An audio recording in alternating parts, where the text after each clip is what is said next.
4 in the morning. The city is dark. Every player in the NBA is asleep. Every coach, every trainer, every analyst who spends their day measuring what happens on the court, asleep.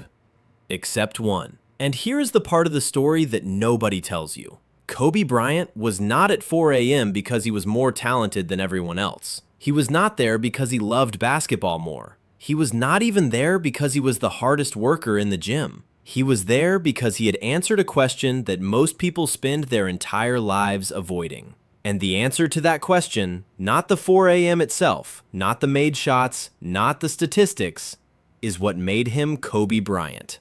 And it is the same answer available to you right now, at whatever hour you are watching this. Stay with me. We have completely misunderstood what Kobe Bryant was doing at 4 a.m. We turned it into a meme. We turned it into a quote on a black background. We turned it into a caption for someone's gym selfie at 6:30 a.m., which is not 4 a.m., but close enough for the hashtag. And in doing that, in packaging it as a productivity tip, we completely missed the point. Because 4 a.m. was not the lesson. The 4 a.m. was the symptom. It was the visible edge of something much deeper, something that most people who share the story have never actually understood. Here is what we do with stories of greatness. We watch them from the outside. We see the result, the rings, the records, the legacy, and we work backwards to find the habit. He woke up at 4 a.m. I should wake up at 4 a.m. He practiced free throws for 2 hours. I should practice free throws for 2 hours. He watched game film every night. I should...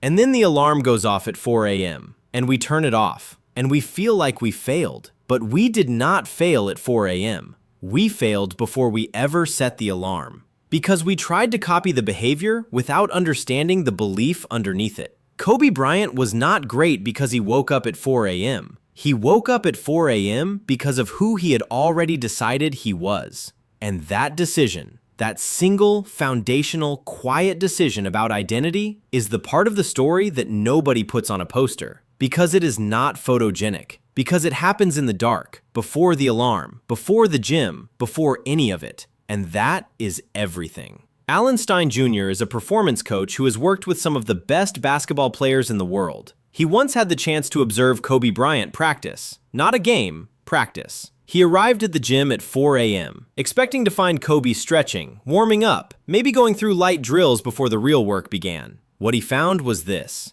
Kobe was already drenched in sweat. He had been there since 3:30, and for the next 45 minutes, Stein watched Kobe do something that stopped him completely. Kobe was practicing the most basic fundamentals of basketball. Not advanced crossovers, not trick shots, not the moves that would end up on a highlight reel. He was practicing the pivot, the same pivot a 12-year-old learns in their first week of basketball, over and over and over, at 4 in the morning, at the peak of his career. Stein eventually asked him why. Why are you, Kobe Bryant, practicing the most basic move in basketball at 4 a.m.? And Kobe said something that changed how Stein thought about excellence forever. He said, I never get bored with the basics. Read that again. I never get bored with the basics. Not, I work harder than everyone. Not, I want it more. Not a dramatic declaration about legacy or championships. One sentence about boredom. About the willingness to do the unglamorous thing. Not once, not occasionally, but every single day, without needing it to feel exciting. That is what was happening at 4 a.m. Not heroism, mastery over boredom.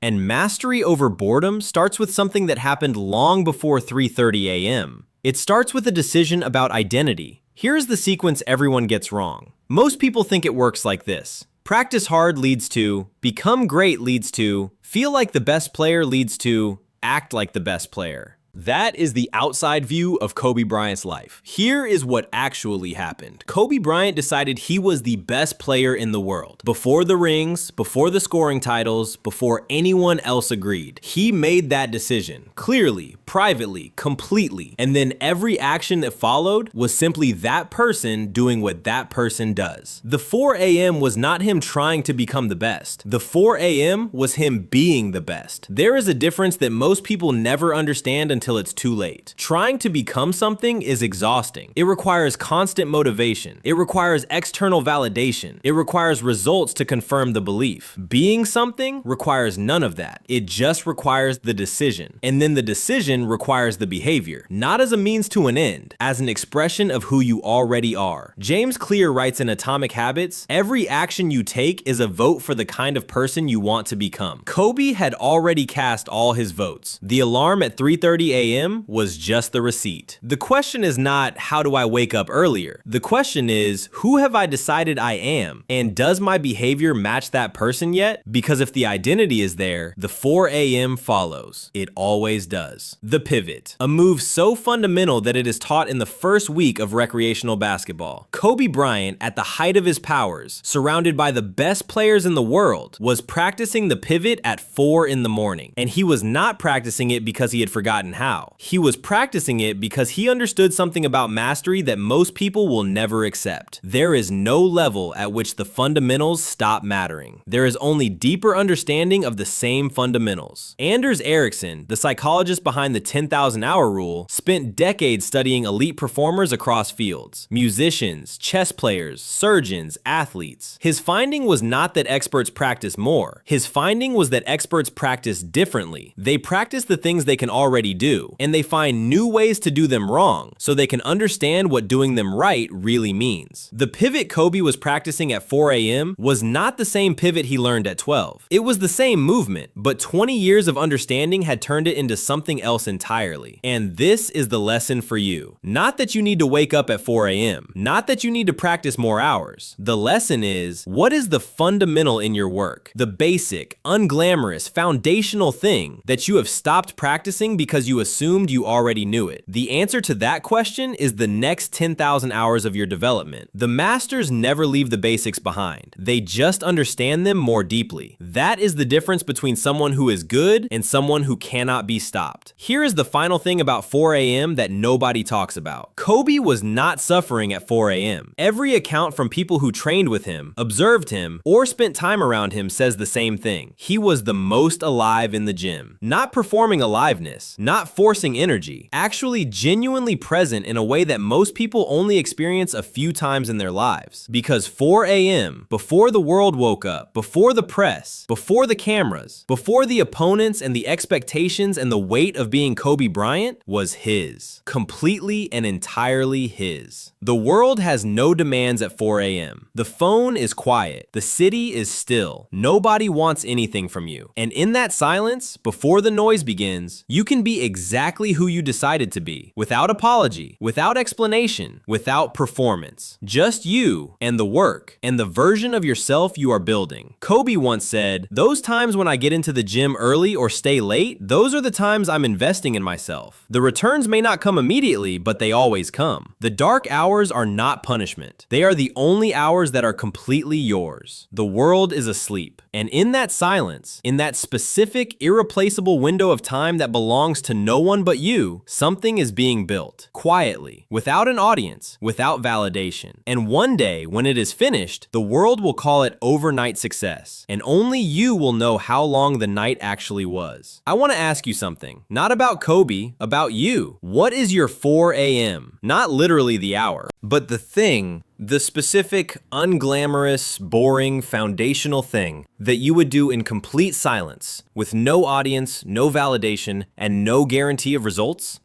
If you have an answer, even a partial one, write it in the comments. Not for the algorithm, not for engagement. Because the moment you name it in writing, it becomes slightly more real. And slightly more real is all you need to take the next step. If this story shifted something in how you think about your own work, share it with one person who needs to hear it. Not because Kobe needs more recognition, because someone in your life is trying to understand why the work isn't feeling like enough yet. And this story might be the thing that reframes it. And if you want a channel that tells you the real story, not the inspirational summary, not the quote on the black background, subscribe. We are building something here, quietly, without rushing. I'll see you in the next one. Now, if you've been watching the series from the beginning, you've seen something about motivation, about identity, about doubt, and now about what it actually means to commit. But there is one more piece that ties all of it together. Because here is the honest question. What do you do on the days when you cannot access any of this? When you know the theory, you believe the identity, you understand what Kobe was doing, and you still cannot make yourself start. That is not a motivation problem. That is a system problem, and it has a very specific solution. The next video is called Why Willpower Never Works: The Psychology of Self-Change. It is the answer to the question that this video raises. Knowing who you are is not enough. Here is how you build the structure that makes that person show up every day, even at 4 a.m. Watch it next.